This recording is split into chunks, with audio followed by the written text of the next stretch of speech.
Der Urlaub, der Urlaub. Es ist Sommer und Familie Müller macht Urlaub.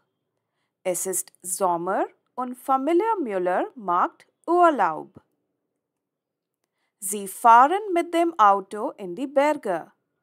Sie fahren mit dem Auto in die Berge. Die Kinder Tom und Lisa sind aufgeregt.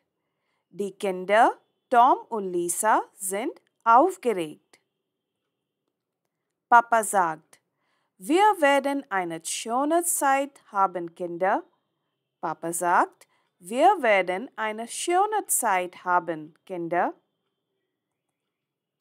Unterwegs singen sie Lieder im Auto.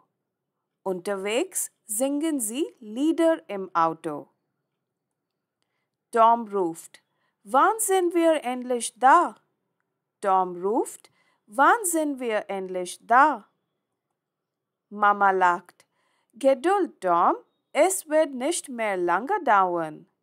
Mama lacht, Geduld, Tom, es wird nicht mehr lange dauern. Endlich kommen sie in einem kleinen Bergdorf an. Endlich kommen sie in einem kleinen Bergdorf an.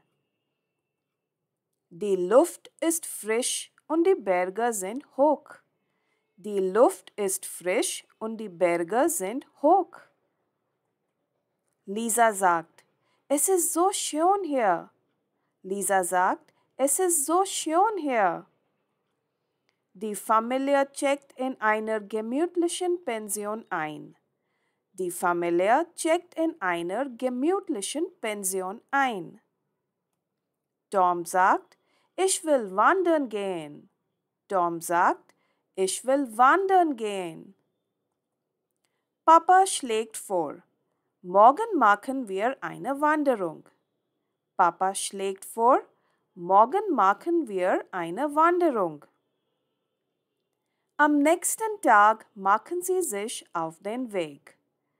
Am nächsten Tag machen sie sich auf den Weg. Auf dem Berggipfel haben sie eine tolle Aussicht. Auf dem Berggipfel haben sie eine tolle Aussicht. Lisa sagt, es ist wie im Bilderbuch. Lisa sagt, es ist wie im Bilderbuch. Während des Urlaubs machen sie auch eine Bootsfahrt auf einem See und probieren lokale Speisen. Während des Urlaubs machen sie auch eine Bootsfahrt auf einem See und probieren lokale Speisen. Am letzten Tag sagt Tom, der Urlaub war super. Am letzten Tag sagt Tom, der Urlaub war super. Mama stimmt zu. Ja, es war eine schöne Zeit zusammen. Mama stimmt zu. Ja, es war eine schöne Zeit zusammen. Die Familie geht glücklich nach Hause zurück und erzählt Freunden von ihrem aufregenden Urlaub in den Bergen. Die Familie geht glücklich nach Hause zurück und erzählt Freunden von ihrem aufregenden Urlaub in den Bergen. Das ist alles für heute. Like, share, subscribe. Auf Wiedersehen.